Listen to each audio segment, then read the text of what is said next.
and obviously they played excellent tonight, but it's been an impressive run they've had with Doncic out, with Reeves out for part of that Houston series. They've been unbelievably resourceful. I have high respect for J.J. Redick and their staff, and every series seems to teach your team lessons, and they threw a lot of pitches at us, and I think we're a better team at the end of the series than we were at the beginning, and that's a credit to them. So just a tip of the hat to them, deep respect.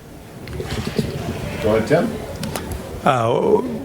Can you elaborate on what the lessons are that you guys learned in the series? Yeah, I think the pitches of, a lot of mixing defenses, that's about as aggressively as we've been double teamed out on the floor in a while. I mean, certainly in a playoff series.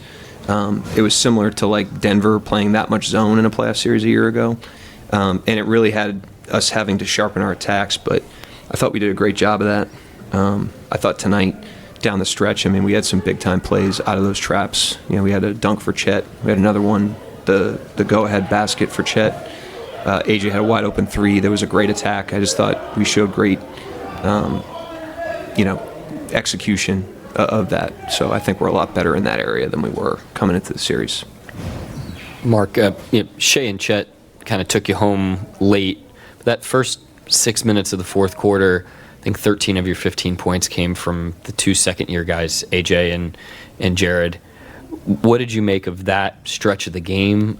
Just how much was hanging in the balance there for you all to stay attached?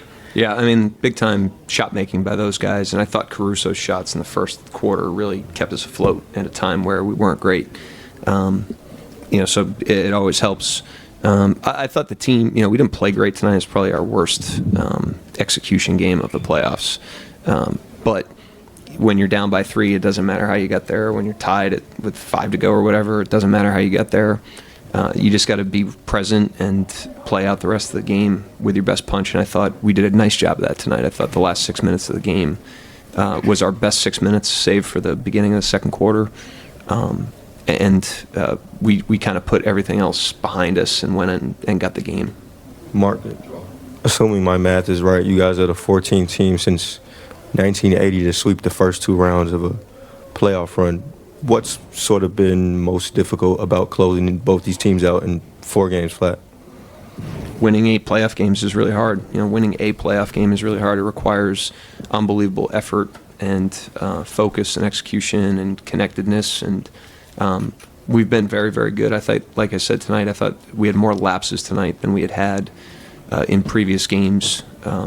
So we have to learn from that, obviously. We have to play better in more of the 48 minutes. But I also think, the wind's going to be in your face in the playoff game for different reasons at different times, and you've got to be able to recenter.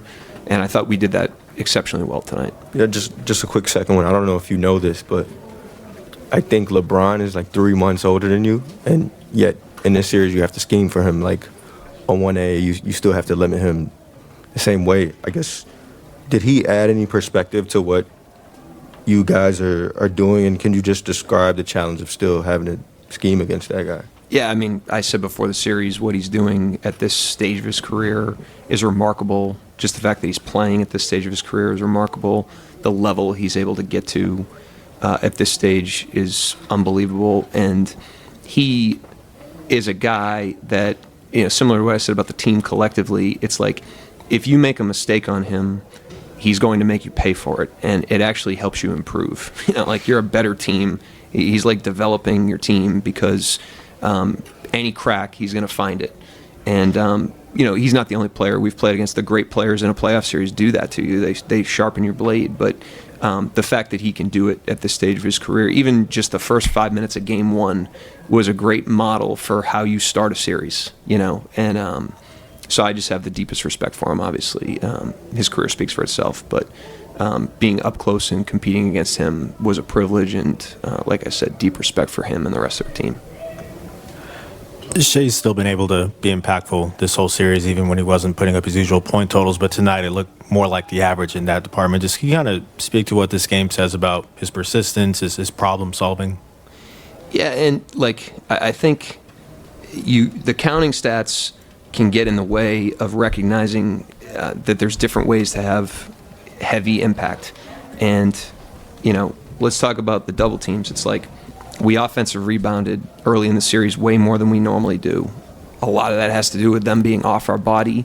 They're off our body because they're doubling him. So it's like he's contributing to offensive rebounding. Everybody else on the team is playing at advantage when two guys are on him and the ball comes out. So the confidence and the aggressiveness that those guys were able to establish early in the series that certainly showed up for us tonight, that's a downstream effect of the double teams. And then I think, the Lakers were playing a scheme that required a lot of energy. And if you look at the way that we performed in the second halves of games in this series, I think there was a fatigue factor to that. Some of that's our depth, but the other part of that is they were running around defensively. And why are they running around? Because they're double teaming him. And so I think you look down and you see 18 points or 22 points, and it's easy to rush to a conclusion on that. But if you are really evaluating total and global impact, even with 18 points, the domino effect of the double teams are huge. And him not fighting the game in those situations reeled back the double teams, and then he kind of hid in the grass. And then tonight, he went and closed that thing. So, remarkable poise and maturity by him. But I wanted to point that out because impact takes on different faces, and his impact was all 4 games. Hey, Mark, you all got Jared in a trade for a reason, but what have been the keys for him to have such a comfort level with this group in a short amount of time? I think it's the locker room. I think our locker room puts the wind at everybody's back. It's a locker room that accepts you for who you are, encourages you to be who you are, encourages you to play with confidence, encourages you to play through mistakes. And when it's a young player like Jared that is still trying to establish himself, and he comes into a locker room that engulfs him like that, it allows him to play at the top end of what he's capable of. And great mental toughness by him. He didn't play much in the Phoenix series, and then he came out in this series and changed 3 of the 4 games pretty much, including the fourth quarter tonight. So his confidence is impressive, but I do think the team gets an assist on that.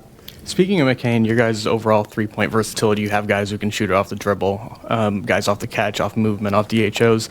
How important is the versatility that he provides as a three-point shooter who can really do anything you need him to do? Yeah, I mean, the pace of the game kind of gets stirred up when he's out there, so he doesn't only, shoot the ball, but he kind of alters the pace, of the game. And I think if you look at the way that unit performed in this series, we seem to have another gear offensively when they were out there together, and some of that is him, and some of that's obviously A.J. Hartenstein, the way they move around. But, and then he's got the shooting gravity, so he was huge tonight, and he held up defensively in a way that allowed us to keep him on the floor for large portions of the stretch of that game. Daniel, go ahead. Yeah, Mark. Teams that are trying to avoid getting swept can come into the games a lot of energy, a lot of effort, feed off the crowd like the Lakers did with this crowd tonight. We just talk about the way you guys were able to absorb that and get over the hump to get this win.